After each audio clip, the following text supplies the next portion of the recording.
Hi, hello viewers. I'm Lakshmi Priya from Happy Days HFT channel. Today topic is about types and levels of spinal cord injury. Part 1, cervical spinal cord injury.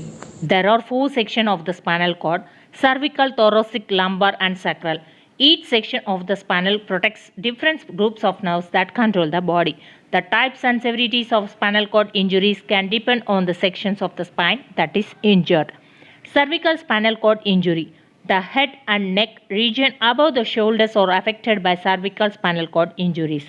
Cervical spinal cord injuries overview. Come on, let's see.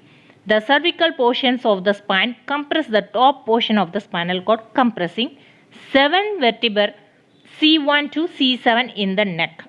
Being closer to the brain and affected a large portion of the body, cervical spinal cord injuries are typically the most severe varieties of spinal cord injury.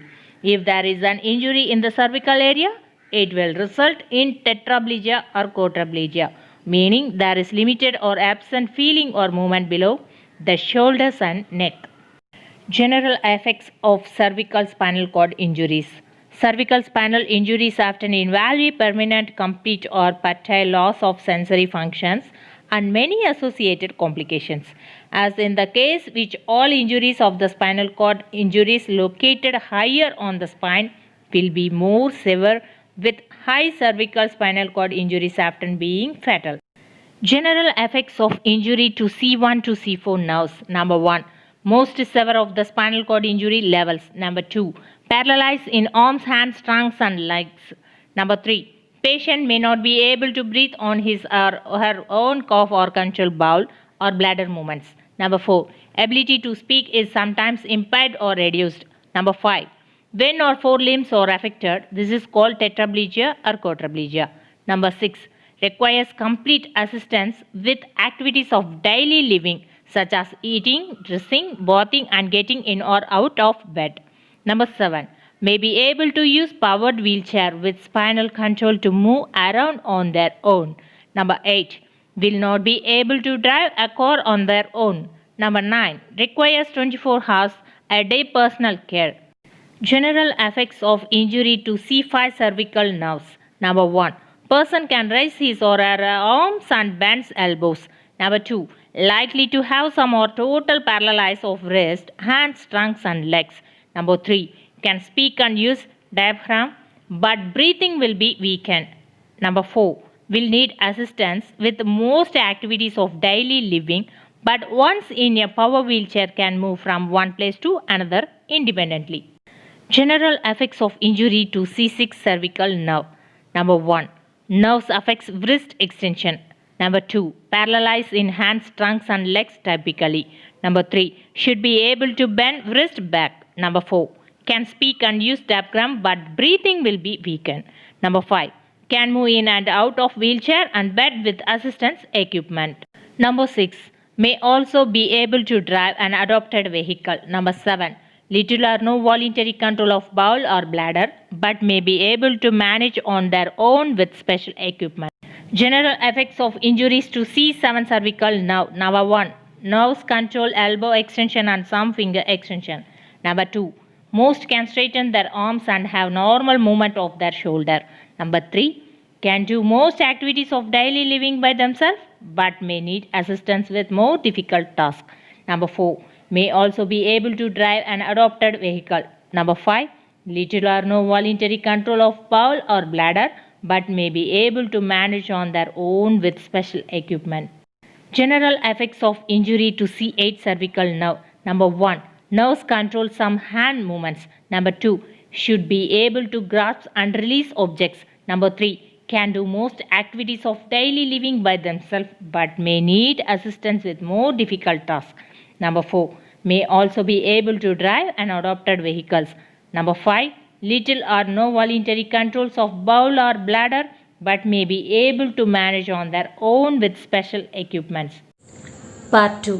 Thoracic spinal cord injury. The upper chest, mid back and abdominal muscles are affected by injuries to the thoracic spinal cord. The thoracic spinal is located in the upper and middle part of the back. 12 vertebrae are located in the thoracic spine and are numbered T1 to T12. Each number corresponds with the nerves in that sections of the spinal cord. T1 to T5 nerves. Affected muscles upper chest, mid back and abdominal muscles. These nerves and muscles help control the rib cage, lungs, diaphragm and muscles that help you breathe. T6 to T12 nerves affect abdominal and back muscles. These nerves and muscles are important for balance and posture, and they help you cough or expel foreign matter from your airway. The thoracic spine is built for stability and helps keep the body upright. It connects the cervical spine, which is located in the neck, and the limb spine, which is located in the lower back. General effects of injury to the thoracic nerves T1 to T5. Number 1. Injuries usually affect the abdominal and lower back muscles and the legs, typically resulting is paraplegia. Number 2. Arm and hands function is usually normal. General effects of injury to thoracic nerves T6 to T12. Number 1. Injury usually result in paraplegia. Number 2. Little or no voluntary controls of bowel or bladder, but can manage on their own with special equipment. Thoracic area of body affected nerve section. T1. Hands and fingers. T2 to T5. Chest muscles. T6 to T8. Chest and abdominal muscles. T9 to T12. Abdominal muscles. Thoracic spinal cord injury prognosis and recovery. Prognosis and recovery from a thoracic spinal cord injury may differ from patient to patient. The difference is due to the type of injury and the level of severity. A patient's health is also a factor in determining the level of independence achieved after an injury. This including body type, existing medical conditions, and other injuries that may have occurred at the time of the spinal cord injury. Patient with a thoracic spinal cord injury may be able to do the following. Number 1. Have normal arm, hand and upper body movement. Number 2. Use a manual wheelchair. Number 3. Learn to drive a modified car. Number 4. Stand in a standing frame or walking with brace. Part 3. Lumbar spinal cord injury. The hip and legs are affected by lumbar spinal cord injuries. Lumbar spinal cord injuries overview. Come on, let's see. The lumbar spinal compress the lowest major portion of the spinal cord, the 5 vertebrae L1 to L5, below the thoracic sections and above the minor sacral spine section. The lumbar spinal carries the most weight of any of the sections of the spine, and therefore features large vertebrae than the thoracic and cervical sections of the spine. Injuries the spinal cord in the 5 lumbar vertebrae L1 through L5. Generally results in some loss of functions in the hips and legs, but do not affect the functionality of the upper body. General effects of injury to lumbar nerves L1 to L5. Number 1. Injury general results in some loss of functions in the hip and legs. Number 2. People with injuries to the lumbar spinal cord have little or no voluntary controls of their bowel or bladder, but can manage on their own with special equipments. Number 3. Depending on strength in the legs, the injured persons may need a wheelchair and may also walk with brace. Spine nerve affected and specific muscles function affected. L1 and L2, hip bending and flexing. L3, knee straightening. L4, bend foot upward. L5, extended toes. Lumbar spinal cord injury, recovery and prognosis. After swelling diminishes and any necessary thermal surgery is performed, patient can begin the recovery process. Level and length of recovery will depend on which nerves were affected, the severity and whether the injury was complete or incomplete.